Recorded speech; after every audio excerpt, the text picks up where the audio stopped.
Assalamualaikum warahmatullahi wabarakatuh. Bertemu lagi dengan saya Khalil Sadeo dalam NU Corner, salah satu acara dari kanal YouTube NU Cirebon yang akan mengupas tentang berbagai persoalan, berbagai hal terkait dengan dinamika NU Kabupaten Cirebon, dinamika Kabupaten Cirebon dan dinamika global nasional secara umum. Kali ini saya bersama Kang Arif Rahman SH, Ketua LPBH NU PCNU Kabupaten Cirebon. Kang Arif Rahman ini sudah atau mau 2 periode memimpin LPBH NU Kabupaten Cirebon. Apa kabar Kang Arif? Alhamdulillah baik Kang Khalil. Sedang sibuk menangani kasus apa? Biasa saja untuk penanganan kasus karena kita ada divisinya, ada litigasi, ada non litigasi, jadi kita bagi tim. Kebetulan tim kita ada advokat sekitar 7 orang, ada bagian yang di pengadilan agama, yang di pengadilan negeri, pendampingan non litigasi ada.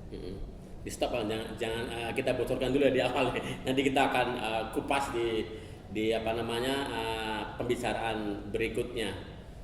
Kang Arif Rahman, 1 periode sudah dijalani Kang Arif Rahman bersama tim LPBH NU periode 2017-2022, selesai 5 tahun, ya kan? Ya.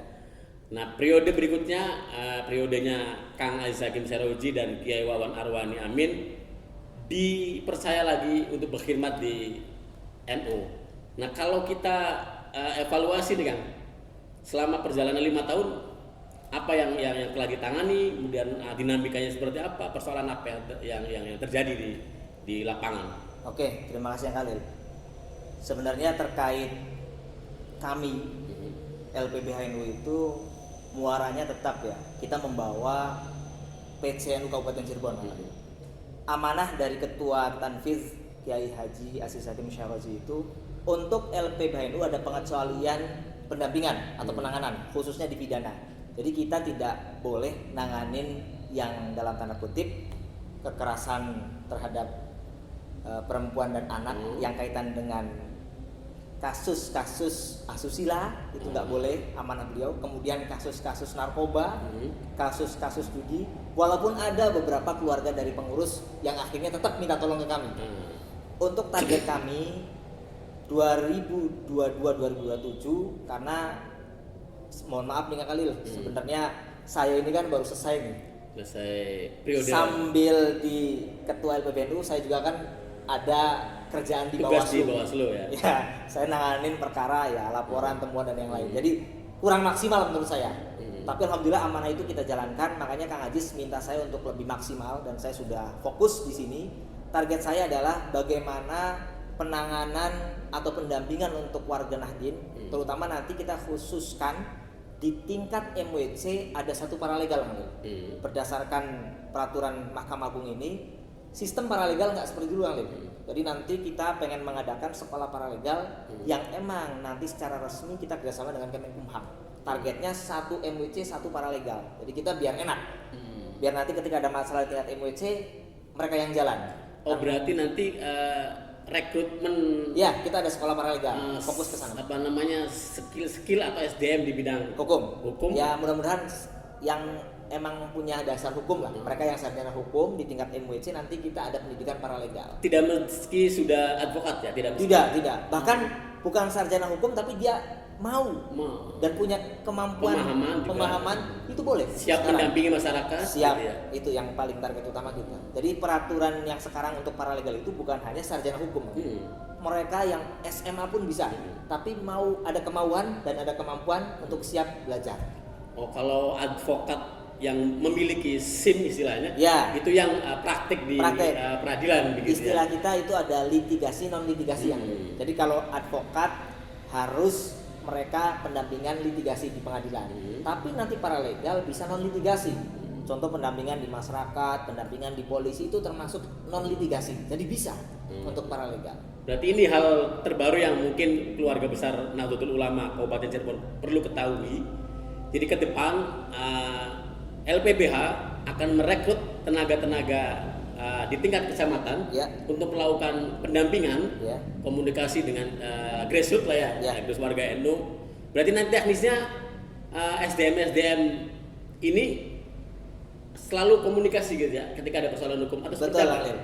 Karena kan dalam peraturan Kemenkumham ini untuk teknis ya ada juklisnya jelas di sini itu maksimal 20 orang. Jadi karena di kabupaten ada 40 MWC, 40 kecamatan, nanti kita bagi 2 termin. Ini kan kita belum dilantik, jadi program ini belum kita sentuh langsung. Target kita ya terutama untuk 2022-2027 ini, yang pertama pastinya membentuk tim paralegal, yang kedua memaksimalkan secara parsial bagaimana pengurus LPBHNU ini mampu komunikasi aktif ke bawah. Kalau dulu kita kan nunggu bola, dulu itu ada yang minta tolong baru kita sambut. Sekarang kita pengen pengurus ikut turun. Nanti kalau ada Lailatul Ijtima atau apa ya, kami mohon ke PCNU ini dilibatkan kita. Syukur-syukur ya kita buka di situlah. Bagaimana nanti konsultasi gratis pengurus MWC, pengurus ranting dan yang lain. Edukasi. Ya, kita pengen turun sekarang.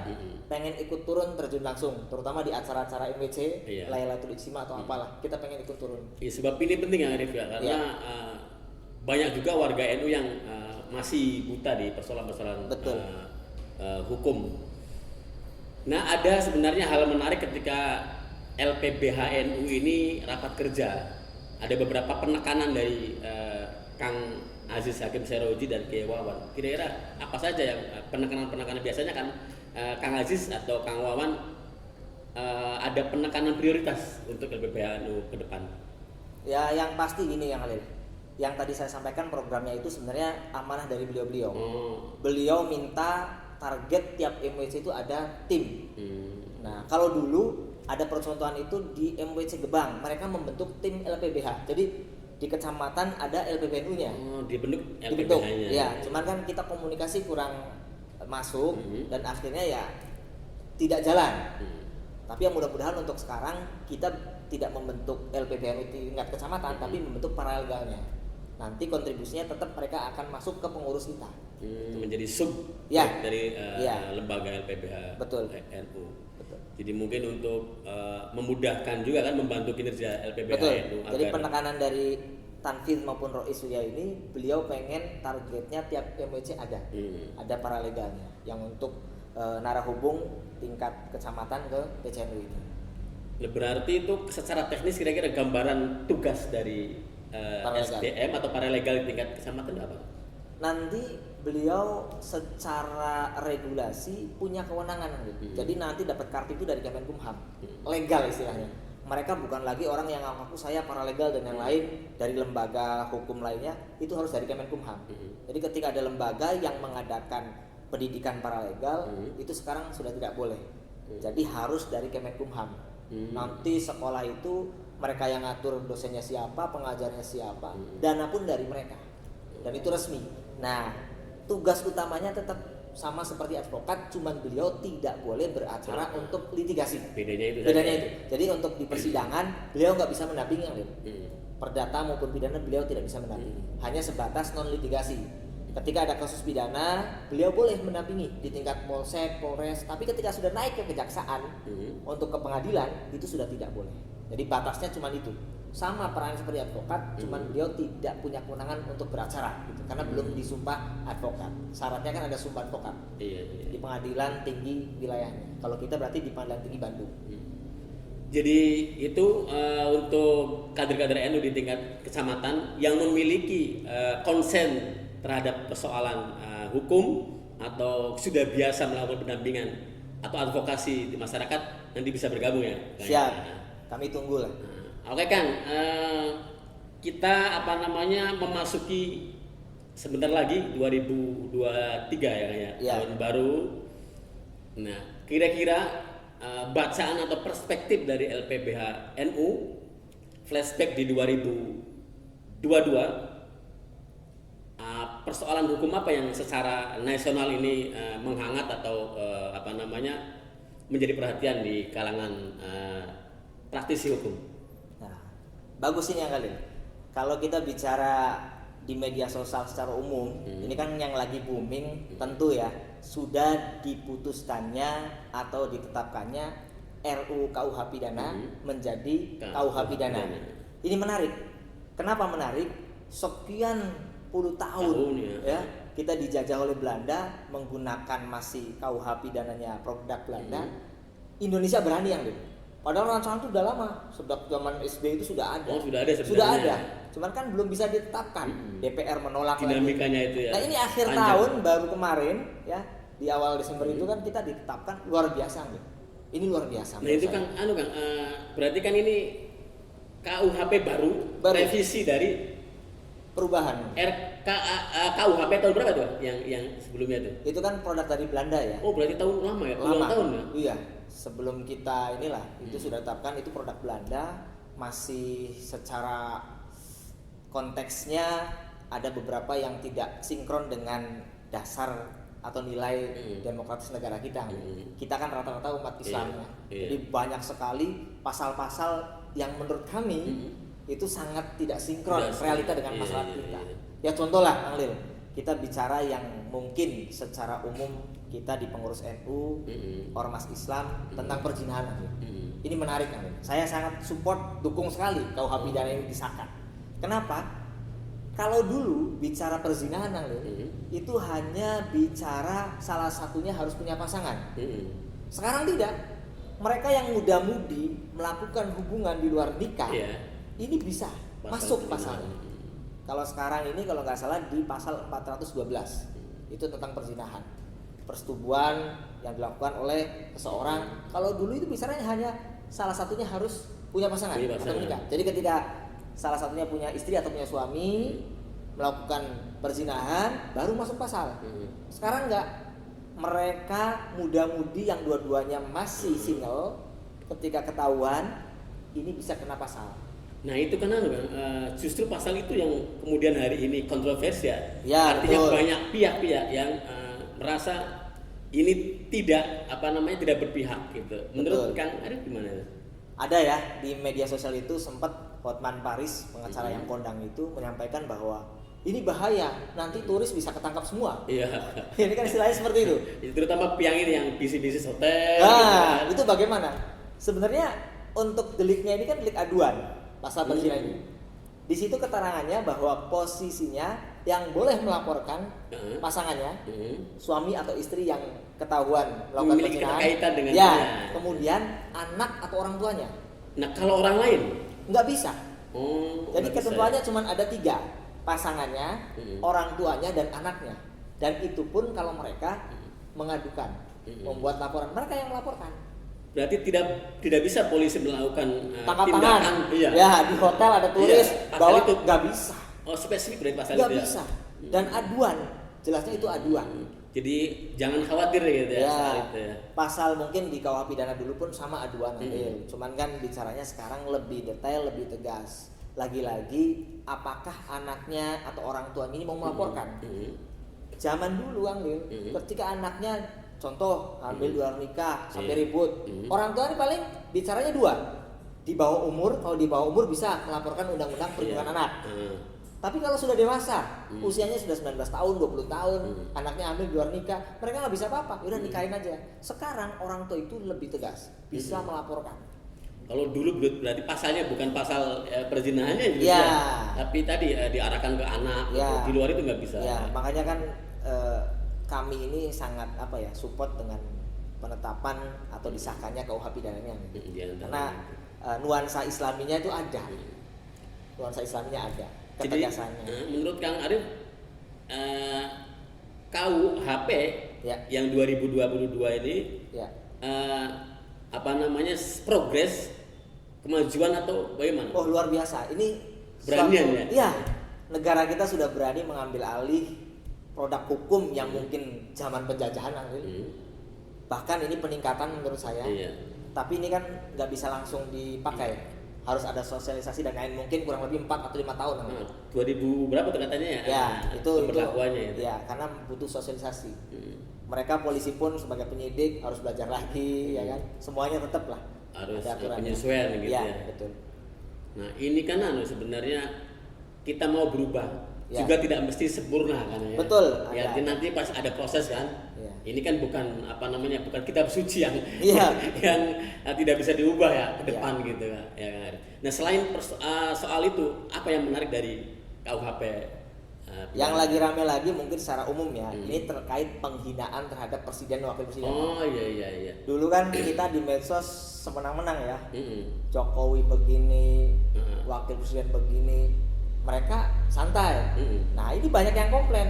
Wah ini zamannya zaman lebih apa katanya? Otoriter.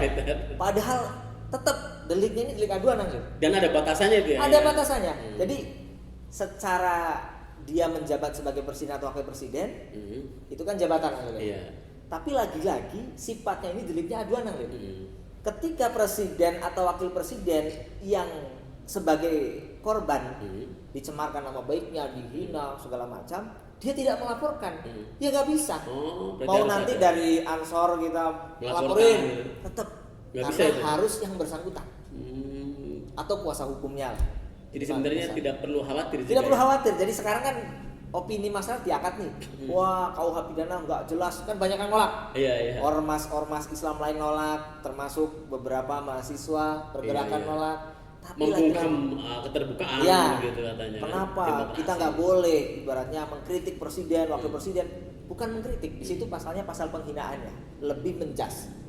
Iya sebenarnya perdebatan kan ini Kang Arif soal apakah itu fitnah atau bukan gitu ya. Kalau kebijakan dikritik kan tidak soal emang ada batasnya terkait masalah kinerja boleh kinerja. Kita tidak puas nih, kenapa BBM naik? Kita protes, presiden kenapa? Presiden nggak pro rakyat, presiden begini, presiden wajar. Itu terkait kinerja.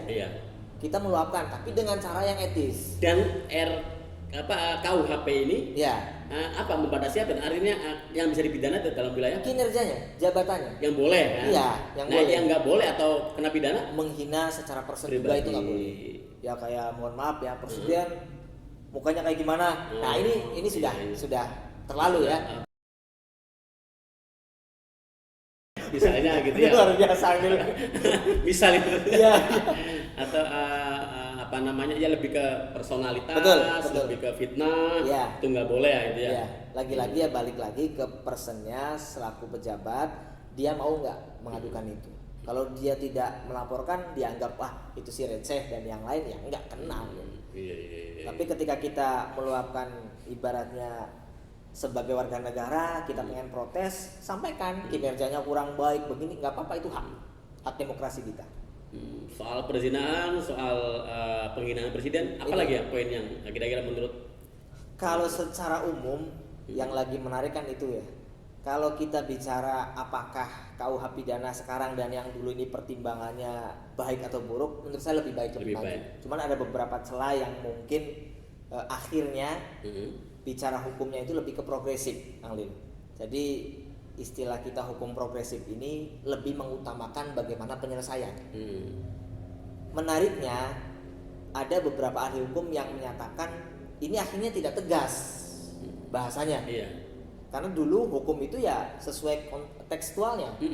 Tekstualnya pidana ini, dasarnya ini cukup 2 alat bukti selesai. Sekarang itu lebih diutamakan untuk penyelesaian. Fleksibel. Iya, karena hukumnya bicara hukum progresif.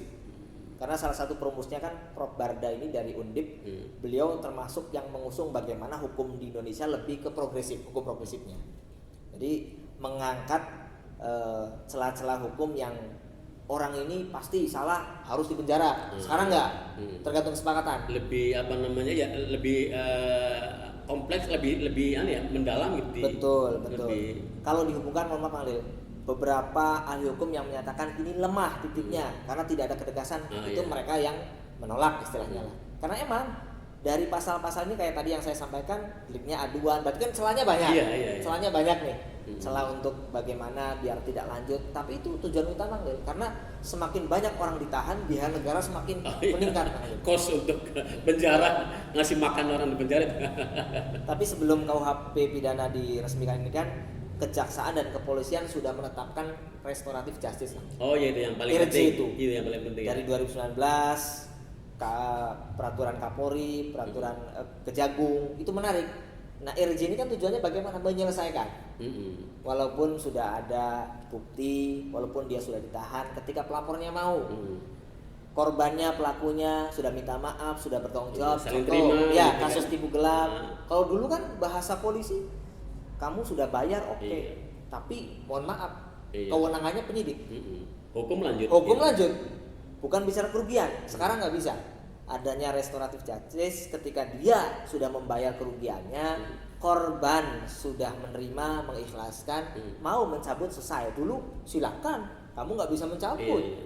Nah, sekarang nggak. Banyak sekali ya, banyak mediasi diutamakan gitu ya. Ya itulah hukum progresif. Jadi dari awal pun sudah didorong ahli-ahli hukum.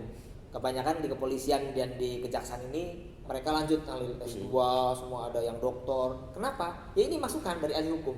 Nah ini memang celahnya, kelemahannya ini ketika seperti itu orang berpikir nanti juga kita bisa keluargaan kok, maaf-maafan gitu. Nah ini kelemahannya mungkin ya. Ya itu balik lagi kesadaran hukum masing-masing kan. Iya. Kalau bicara apa ya, kejahatan lah contoh.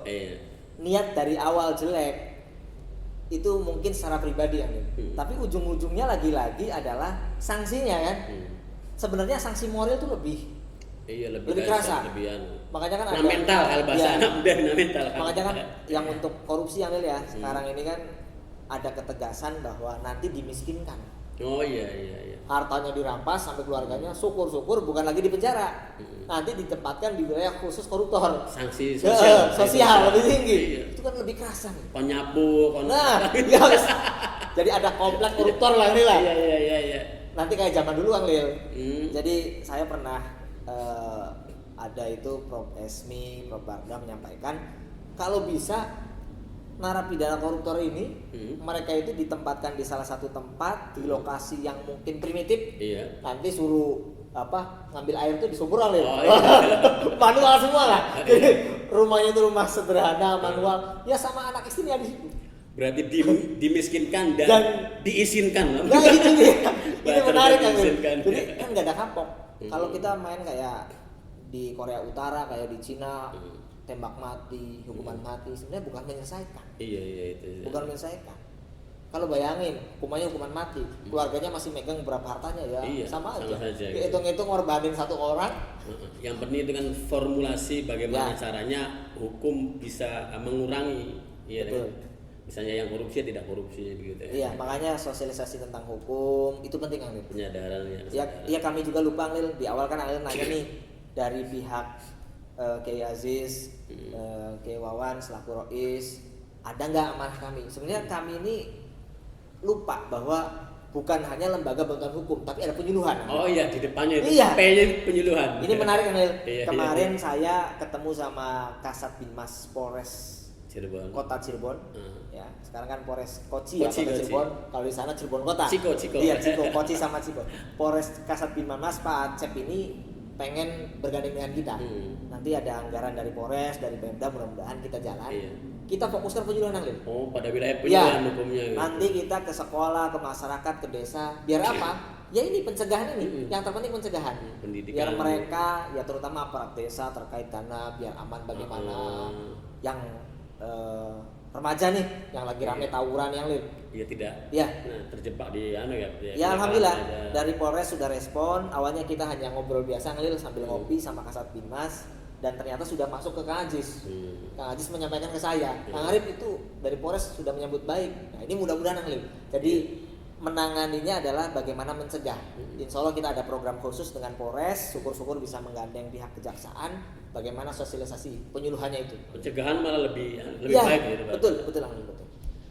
Oke, itu Kang Arif secara makro tingkat nasional ya. Nah, sekarang kita tarik ke wilayah Kabupaten Cirebon. Dalam rentang waktu 2022 ini apa saja persoalan-persoalan hukum yang paling banyak atau sering ditemui LPBH itu? Sebenarnya kalau bicara banyaknya perkara di Kabupaten Cirebon ini jelas ya. Orang pasti tahu lah. Kita bicara hukum pasti ada tempatnya gitu. Ada kepolisian di Polres, di Polsek, kemudian ada pengadilan negeri, ada pengadilan agama, ada kejaksaan. Nah, kalau kita timbang dari lembaga-lembaga penegak hukum, rumah-rumah hukum mereka ini, mana yang paling ramai? Kan kita kita bisa berkacamata di sana. Dan saya pun nanganin 2022, 2021 itu banyaknya ya rata-rata perkara perceraian. Perceraian. Ini mohon maaf ya rekan-rekan advokat yang mungkin hobi di sana, ya kan? Emang karena menjanjikan, walaupun sedikit tapi continue. Jadi setiap hari rupanya ramai di sana. Kalau saya lihat dari data ngelil sepintas itu ada 7.800-an. Tapi itu kan beberapa macam perkara ya. Tapi kebanyakan mungkin ditarik 7.000-nya ini antara lainnya perkara perceraian. Perceraian di PA itu. Iya. Kalau secara pidana mungkin secara umum lah, penyakit masyarakat. Apa sih yang kejahatannya? Mungkin kalau remaja tawuran, ada sebagian yang narkoba, obat-obatan, undang-undang kesehatan. Tapi yang menarik terakhirnya terakhir antara bulan Agustus kesini lah. Ini kasus 303 perjudian. Jadi ketika Sambo itu ditarik, ternyata pengaruh besar. Itu instruksi Kapolri, instruksi Kapolda, semua Polres tidak boleh perkara 303 ini selesai. Harus naik semua. Lanjut gitu ya. Lebih parah, tuntutan kejaksaan tidak punya kewenangan. Jadi di kejaksaan itu nanti yang menentukan tuntutannya melaporkan ke kejaksaan tinggi. Oh, jadi tidak bisa tingkat lokal. Iya, jadi kasih pidum mau main bagaimana, ini nanti mereka mengajukan dulu tuntutannya berapa ke Kejati. Nanti dari kejaksaan tinggi tingkat Bandung itu turun ke sini. Itu yang disahkan. Oh, berarti itu tegas. Efek dari gegeran soal 303 di tingkat ya. Ini kan sebenarnya juga masih masih istilahnya masih semacam gosip atau rumor ya. Tetapi yang nyata atau faktanya adalah soal tadi banyaknya perjudian online gitu ya. Betul. Yang ditumpas hari ini itu ya. Iya, tapi fakta kalau kita bicara real di lapangan, ini banyak pedagang asongan, ya pedagang-pedagang kecil lah. Mereka itu setelah dagang hobi. Pasang 1.000, 2.000, 5.000 ini penyakit kan. Jadi ketika sudah dibiasakan, akhirnya mereka mendapat keuntungan menjadi hobi dan mereka merasa ya ini tidak apa-apa. Tapi setelah efeknya ada yang ditangkap dari beberapa wilayah nih di Kabupaten Cirebon, mulai dari Losari sampai ujung di Kaliwedi, mungkin daerah Anglil itu sudah ada yang jadi mungkin percontohan apes gitu. Kalau dulu mereka bebas, apesnya mereka nih. Jadi sekarang makin tegas, jadi kemungkinan menurun duitnya perjudian ya. Insya Allah, dan banyak yang di stop. Dan setuju ya LBB? Setuju lah, karena walaupun menurut tukang beca, pedagang-pedagang yang tingkat bawah itu hanya main lah. Kita masang sewu. Iya, masa sih di penjara kan? Tapi tetap efeknya di sana. Kasihan, karena berpikirnya lagi-lagi bagaimana saya dapat duit untuk masang. Dan kalau sudah biasa candu katanya gitu. Baik itu bagi keluarga itu kan. Secara agama pun jelas lah judi itu termasuk yang diharamkan. Makanya ketegasan dari Polri, dari Kejagung luar biasa gitu. Jadi sekarang nggak ada lagi orang bilang udah tinggal pasang kita beresin, nggak bisa. Kapolsek kalau bermain, Kapolres kalau bermain, mereka yang dicopot. Sudah ada warning dan perhatian khusus dari atas ini. Walaupun kita nih secara lembaga amanah dari Ketua Tanfid tidak boleh nanganin judi. Tapi karena di lingkungan saya ada yang ketangkep tetap minta tolong ke saya. Makanya saya pendampingan di luar penasihat hukum. Artinya saya nggak mau bikin kuasa tapi kita bantu. Kita bantu artinya bagaimana keluarga ini mau menerima, bagaimana secara proses hukum dia terkawal. Kita cover. Makanya pihak kepolisian, pihak kejaksaan mereka tidak bisa berbuat lebih. Walaupun kasarnya ngomong nih kita ngasih duit nih biar keluar, nggak bisa. Jabatan dia apa dia PNS, apa dia ustadz, apa dia apa, udah nggak bisa. Tapi efek positif secara menarik dakwah itu. Di Kabupaten Cirebon sekarang mereka yang biasa masang, bandar-bandarnya pun sudah tutup. Menarik. Sabung gitu ya. Yang banyak juga di kampung-kampung. Sekarang yang terbesar tuh daerah Anglil ke sana ada tuh perbatasan Indramayu sama wah itu saya pernah lihat sendiri luar biasa. Sekarang bubar Anglil.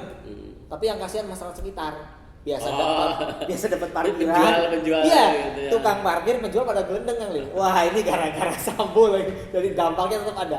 Dampak ekonomis mereka biasa yang dapat. Ya, tapi agama kan mendapatkan rezeki dari kemaksiatan juga kan. Nggak boleh ya. Berkah, tapi ada yang ini yang ada yang orang sekitar tuh pusing ya. Gelendeng apa. Waduh, ini gara-gara kasus itu. Ya mudah-mudahan dikasih jalan lain oleh Allah ya. Amin. Sebenarnya sebelum lanjut yang menarik sebenarnya perceraian di Kabupaten Cirebon itu ya. Katanya juga tinggi selain Indramayu kan. Betul. Nah rata-rata itu persoalan apa? Kalau perceraian mungkin Angel ya, kita bicara secara umum kebanyakan dari 7.000 lah, kurang lebih 7.000 yang mendaftar di Pengadilan Agama Sumber ini, rata-rata yang masuk itu gugatan cerai. Jadi perceraian itu ada dua, ada permohonan cerai talak, ada gugat cerai. Apa bedanya? Kalau permohonan cerai talak ini yang mengajukan laki-laki atau suami. Jadi mereka sifatnya permohonan karena punya hak talak. Jadi kita ngajuin permohonan bahwa saya mau menalak. Tapi kalau yang perempuan atau istrinya itu minta menggugat cerai, menggugat suaminya, menggugat cerai. Jadi nanti yang pihak suami tidak perlu melafalkan ikrarnya. Kalau kita nih yang mengajukan permohonan cerai talak sudah putus, itu harus ada ikrar. Sudah talak gitu ya. Ikrar nanti kita lafalkan di sana di depan hakim, majelis hakim. Tapi kalau perempuan itu nggak perlu. Suaminya suruh datang, nggak perlu. Dan rata-rata perkaranya first take kan, Apa itu first take? First take itu cukup 2 kali dipanggil tidak datang, hakim menganggap iya langsung putus. Cepet gitu. Iya. Itu kayak dengar-dengar katanya biasanya yang luar negerian gitu ya. Wah ini TKW gitu ya. Salah dengar-dengar ini. Bener enggak? Ini apalagi daerah sana yang mohon maaf nih. Iya yang basis-basis sana gitu ya. Yang luar negeri, Taiwan, Hong Kong itu Korea. Ya mereka di sana kita bisa nggak? Karena untuk pengacara ini kan bisa ada kuasa khusus yang nanti kita mengajukan lewat kantor pos.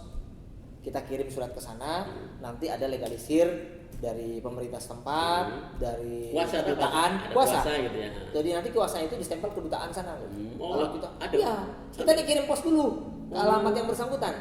Yang repot itu yang nggak resmi. Kalau nggak resmi kan repot, nggak tercatat di kedutaan. Berarti harus ada di kedutaan.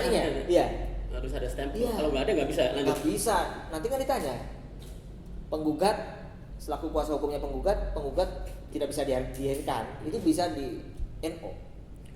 Dan LPBH NU banyak menangani itu ya. Dan bagi masyarakat barangkali ya minta dibantu untuk itu mungkin. Siap. Kalau bicara kewajiban ya kita mudah-mudahan ini menjadi tolak ukur lah. Jadi artinya gini Alin. Kami tidak bangga ketika nangani perkara cerai. Iya, masa berharap dari perceraian. Iya.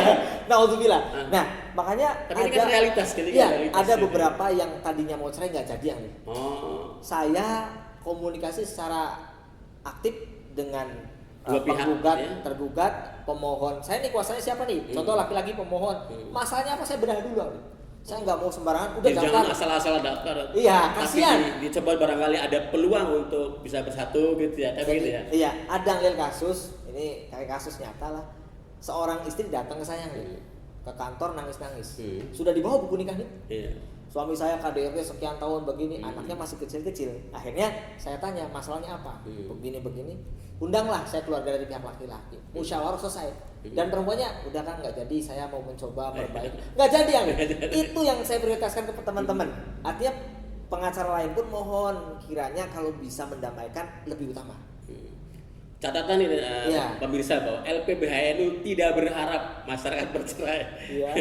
Artinya karena menangani perceraian bukan berarti berharap, tapi langkah LPBHNU adalah bagaimana sebelum itu ada peluang rujuk atau bisa disatukannya. Gitu. Bahkan mohon maaf ya, ketika sudah putus nih, artinya kan talak satu raj'i ya, talak satu lah. Bisa nggak balik lagi? Bisa. Walaupun sudah putus nih. Oh iya. Pernah. Karena status ya. Pernah. Jadi kita di pihak perempuan sebagai termohon yang mengajukan laki-laki sekitar wilayah pelayanan situlah adalah karena laki-laki ini harus bayar namanya iddah sama mut'ah. Dan kita sengaja mintanya lumayan. Ketika mereka tidak bayar iddah mut'ah, tidak bisa ikrar. Saya ambil kunci di situ. Laki-lakinya bingung nih. Iya.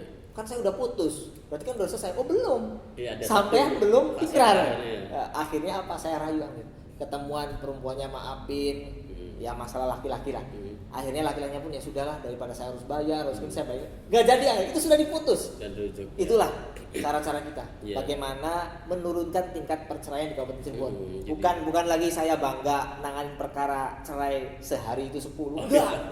Khawatir nanti.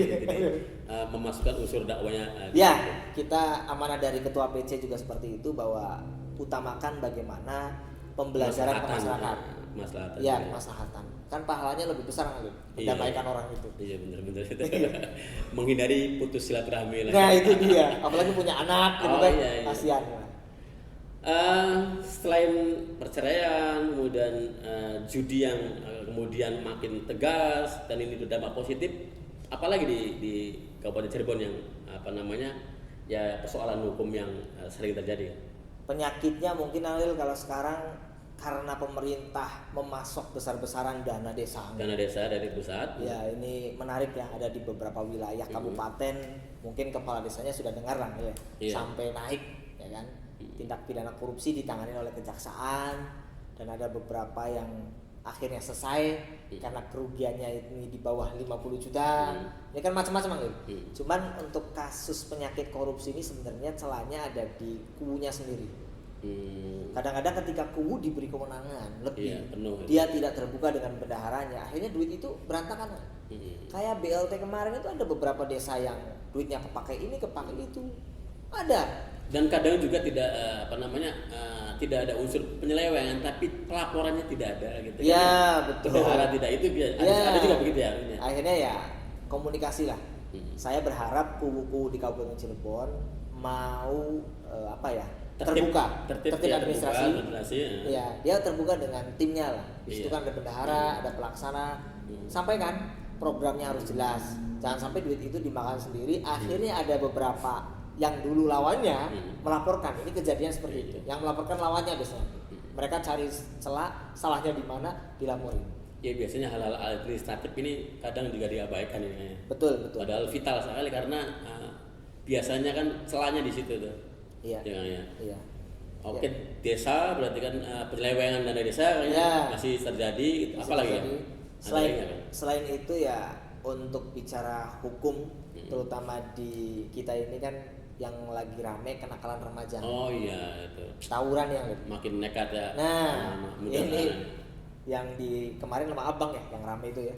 Kebetulan saya lagi di Polres itu yang ditangkap pun anak-anak masih bawa samurai lah. Masih bau ingusan gitu. Nah ini tugas kita semua Lid. Bagaimana PCMU nanti dengan Polres untuk penyuluhan, untuk penanganan. Pembinaan. Ya, terutama orang tuanya Lid. Karena rata-rata ini yang jadi sebab antara guru dan orang tua tidak ada komunikasi.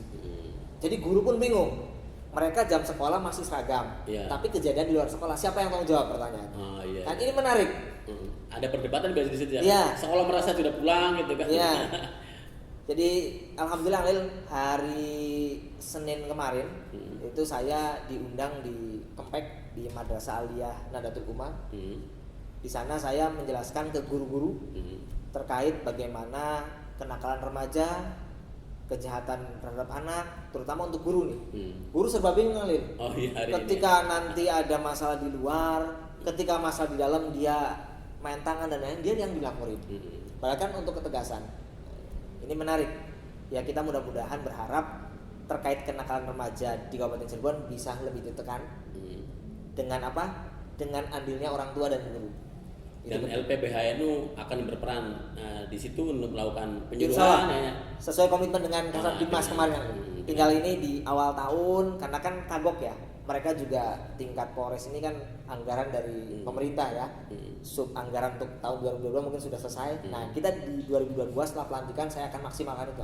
Mungkin juga menggandeng distrik gitu ya. Gitu untuk bagaimana masuk ke sekolah-sekolah ya. Ya, terutama pemerintah daerah lah punya tanggung jawab. Pak Bupati saya sampaikan ini tolonglah perhatikan ke sana. Ini di sini juga banyak yang anak-anak jalanan itu. Itu kurang perhatian menurut saya. Bagaimana tindakan kita pemerintah daerah lah, ketegasannya. Dia yang punya kebijakan, yang punya anggaran, diharapkan juga bisa mengakomodir mereka gitu. Nah, itu yang kita pikiran itu. Oke Kang, itu bagaimana LPBHNU memotret 2022. Nah, sekarang apa kira-kira yang akan dilakukan atau bahasa ininya apa ya berarti? Harapan di 2023 dari harapan kami ya, ketika saya pribadi diamanatkan kembali untuk menjadi ketua LPBNU melanjutkan perjuangan 5 tahun yang lalu, saya fokusnya terutama untuk pengurus Anglir, bagaimanapun penanganan perkara khususnya pidana ini untuk bisa diminimalisir, terutama kami yang tadi awal menyampaikan membentuk tim paralegal.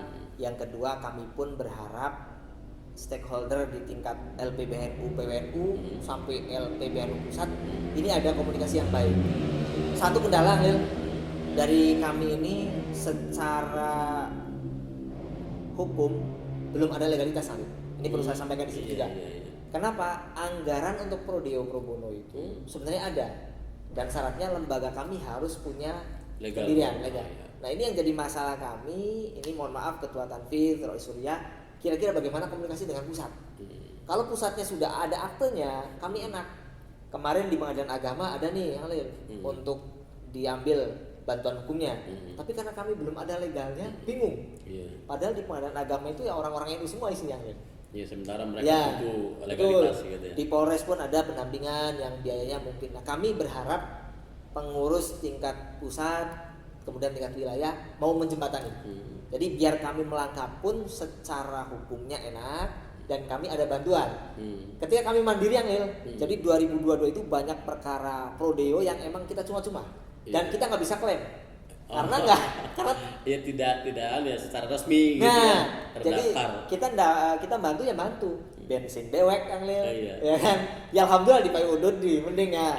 Kadang-kadang ya kita beli rokok sendiri minum sendiri. Artinya saya sih dapat amanah kira-kira ke depan ini teman-teman pengurus pun semangat, kemudian jelas karena kita kan profesi Terus sebagai organisasi itu penting sekali kan untuk menggerakkan organisasi. Betul. Kan? Ya kayak Angel nih harus memikirkan bagaimana LTN bisa berkembang, sumber dana dari mana. Lah saya ini berharap karena saya profesi, teman-teman profesi, ya lagi-lagi bagaimana caranya penguatannya kita mendapatkan klien, kemudian secara prodeo orang yang kurang dalam secara biaya ada bantuan. Nah, bantuannya ini kami berharap ada legalitas resmi. Jadi ketika LPBNU sudah ada akte pendirian, kami berjuang untuk dilegalkan, diakreditasi, itu enak banget. Ya mudah-mudahan cepat selesai. Ya, ini kendala kita ke depan dan semangat kita bagaimana amanah dari Rois maupun Tanfidz, kami LPBNU akan terus fokus bagaimana mendampingi warga Nahdien. Itu fokusnya. Jadi ketika sentral jam berapapun siap insya Allah. Untuk warga NU silahkan. Ya saya kadang-kadang telepon sama Kang Ajis malam-malam di mana ini tolong bantu ini. Ya kami siap karena itu amanah. Apalagi warga-warga masyarakat yang sentral ya, hubungannya sentral. Itu kami siap insya Allah. Jadi target kami selain pembentukan di MPC, selain bagaimana penyuluhan, kemudian kami pun berharap tingkat pusat, tingkat wilayah mau berkomunikasi, bekerja sama bagaimana penanganan ini biar tepat. Artinya tepat, kami bantu warga yang tidak mampu, kemudian kami bisa merembesnya lah istilah seperti itu. Iya. Karena organisasi tanpa logistik gitu. Itu tetaplah. Iya. Jadi jangan pemirsa atau warga ini jangan ini karena semua akan kembali untuk menggerakkan organisasi agar organisasi berjalan. Kalau organisasi berjalan, LPBNU leading program-programnya, saya yakin manfaatnya akan banyak bisa diambil oleh warga NU dan masyarakat umum Kabupaten Cirebon pada umumnya ya. Terima kasih Kang sudah menyediakan waktu nih. Siap. Paling ini satu lagi terkait Pemda ya. Oh iya. Saya sih berharap lagi-lagi kita kan menjadi pionir ya terkait peraturan pembentukan atau tata cara pilmu. Ini kan 2023 sudah mulai menginjak nih. Saya berharap jangan sampai terulang 2019, 2021 kita pengen bisa bekerja sama dengan Pemda bagaimana untuk regulasi peraturan pilmu ini lebih ke arah yang baik. Jangan sampai di PT UN Bandung itu lagi-lagi kita disampaikan oleh hakim banyak sekali perkara sengketa pilu di Kabupaten Cirebon karena regulasinya belum dirubah. Apa persoalannya di mana? Nah ini menarik kan? Tidak spesifik atau tidak tegas. Tidak tegas. Adanya larangan, tidak ada sanksi satu itu. Banyak celah berarti. Kemudian tidak adanya aturan terkait masalah aparat desa. Jadi mereka ganti kubu, ganti aparat, pecat, ribut lagi. Oh iya. Nah, saya berharap ini Pak Bupati terutama yang membuat nanti Perbub ya untuk 2023 ini kita bisa saling sharing, artinya kerjasama hayu bagaimana mungkin kami juga akan ikut andil dalam pemikiran secara ahli hukumnya bagaimana. Karena untuk Perbub Kuningan sendiri kita sebelah nih Kuningan itu tegas. Oh sudah ya. Jarang sengketa pilu itu. Detail sudah Ya. spesifik. Indramayu ada ketegasan. Bahkan lebih menarik Indramayu itu ada perdes yang menegaskan terkait jabatan aparat desa. Jadi mereka tidak boleh dipecat setelah kubu baru 1 tahun menjabat. Artinya kan nggak serta-merta ganti kubu ganti aparat. Oh itu tidak ada di Kabupaten Cirebon belum ada nih. Maksudnya di luar Perbub ada nggak tuh? Tidak ada ya? Nggak ada. Harusnya perdes dibentuk oleh desa masing-masing. Tapi kan tetap rujukannya harus dari Perbub, Perda gitu ya. Ya, ini yang perlu dipikirkan Anglil. Yang mudah-mudahan Anglil yang dulu mungkin sebagai ahli yang di staf ahli di DPRD mau berkontribusi pemikiran, ayo Berarti kita sama-sama memikirkan semua ya. aturan di tingkat kabupaten harus dipertegas. Nah gitu itu, ya. terutama pilu nih. Mungkin Sebentar dari lagi nih Anglil. Sela-sela itu. Iya, ini kan pilu kan 2023. Ada berapa desa nih yang siap? Seharusnya sih ini seharusnya kalau kalau mau berubah berarti harus menyempurnakan peraturan itu. Kalau tidak mau berubah berarti ada persoalan.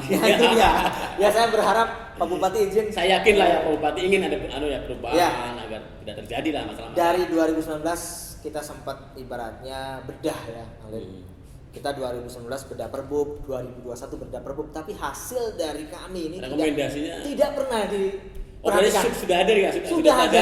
Wah, sudah ada itu berarti. Bahkan saya ingat 2019 itu di hotel Anglil yang berbatasan Kota Madia Kabupaten itu sebelah kiri, Tuparep.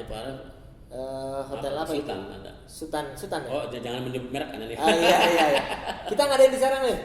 Sampai dari itu khusus evaluasi bedah peraturan. Yang sekarang Kasat Reskrimnya sekarang Pak Anton ini dulu kan sempat jabat di sini terus dia pindah. Nih balik lagi nih Pak Anton juga itu dari Polresnya. Kita bahas unsurnya bagaimana, kelemahannya di mana, tapi tidak sama sekali direspon. Masih catatannya masih ada. Himan kan. Iya. Karena ini mau pilbu. Iya.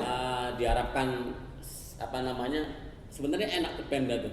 Iya. Sudah ada pihak eksternal yang mau capek-capek untuk bagaimana membantu menyempurnakan Perbub agar tidak terjadi persoalan-persoalan. Betul. Salah-salahnya apa? Ayo jangan sampai lah. Karena ini terkait dengan biasanya sengketa pilu terkait dengan masyarakat. Kasian. Betul. Karena kan di Perbub sendiri itu ada ya pasal-pasal yang contoh nih ketika ada selisih jumlah. Iya. Jadi di TPS itu Anglil contoh nih. DPT-nya yang hadir di situ 100. Iya misalnya. Ternyata di kotak ada 150 Anglil. Lebih. Nah, di Perbubnya ditulis yang disahkan adalah yang di kotak. Kan di luar logika. Berarti panitia ini bisa bermain Anglil. Masalahnya ya 50 dari mana? Nah, dan berpotensi. Tapi di Perbubnya menyampaikan yang disahkan adalah yang dalam kotak, bukan dari absensi. Nah, salah satu celah vital sebenarnya. Itu ya sangat vital. Tapi lagi-lagi kami tidak direspon. Jadi berharap mudah-mudahan Kang Ajis, Kang Wawan maupun Kang Anglil sendiri, ayo kita sama-sama bagaimana menjembatani ke Pemda, ke Pak Bupati terutama, tolonglah lebih disempurnakan. Kalau mungkin sempurna sih nggak mungkin ya. Lebih ditegaskan, lebih diperbaiki. Kira-kira untuk pilbu ke depan lebih baik. Iya. Nah, karena semua akhirnya adalah kemaslahatan bagi masyarakat. Biasanya masyarakat kalau terjadi biasanya melibatkan 2 kelompok atau 3 kelompok atau lebih antar pendukung. Kalau aturannya ketat, saya yakin itu bisa dihindari kan. Ya, itu catatan kami di 2023. Nah, iya. Kenapa? Karena greget dari awal saya pengen bisa vokal untuk menyampaikan pendapat bisa membantu. Tapi kalau itu direspon, kalau enggak ya nggak apa-apa. Yang penting kami dapat klien, nanti kita perkara gitu. Ujung-ujungnya kan seperti itu. Kalau mau ini PBH tinggal justru ini peluang perkara. Iya. Tapi jujur aja, 2021 tuh ada salah satu desa di wilayah timur datang ke kantor rame terkait sengketa. Saya sampaikan, nanti di PTUN itu tidak ada kejelasan, saya bilang nggak usah, tinggal sampaikan ke calon yang jadi bagaimana rugi yang nggak jadi, selisihnya begini, sudah akhirnya sepakat Saya bilang nanti capek kalian. Saya nggak butuh bagaimana yang penting dapat perkara. Kasihan. Karena PTUN rujukannya adalah Perbuk. Iya, kasihan kan. Iya. Saya capek-capek bolak-balik, iya dapat ongkos. Iya. Ya ada kegiatan. Tapi lagi-lagi melihat mereka yang patungan, modalnya, Energi dan kasihan. Kasihan. Saya lebih bagaimana, ayolah mending damai. Kalau Iya. aparat desa tuh yang dipecat, dia menang di atas kertas. Nah. Eksekusinya tidak bisa. Kasihan juga kan? Iya. Makanya lebih baik ayo datengin ku yang jadi perangkat yang lama mau bayar berapa, selesailah damai gitu saja. Berarti penting sekali nih mendorong Pemda agar mengubah atau menyempurnakan Ya. Perbuk untuk Syukur-syukur di desa itu nanti dibuatkan perdes terkait jabatan aparat desa. Walaupun undang-undangnya ada nih, undang-undang desa nih. Perdes punya kekuatan hukum untuk Artinya ketika mereka ada perdesnya, ku yang baru itu tidak serta-merta langsung mecat kan? Oh, jadi bisa jadi Bisa dirujukan. Rujukan Bisa. di sengketa Ya. pengadilan bisa. Contoh lah Indramayu itu deket loh. Indramayu deket, Kuningan deket. Kenapa Cirebon nggak mau mencontoh yang baik? Iya. Kalau nggak mau susah tinggal Copy paste. Kalau nggak mau ya tolong datang ke LPPH. Siap, kita siap Pak, bantu. pengambil kebijakan. Iya. Sudah ada nih draft Siap. penyempurnaannya. Siap. Nah, tinggal nanti dilengkapi lagi ya. Siap, Pak siap. Oke, terima kasih Kang Arif Rahman atas waktunya. Bagi masyarakat yang ingin berkonsultasi hukum, ingin mendapatkan pendampingan hukum dari LPPH NU, silakan hubungi nomor kontak di bawah ini.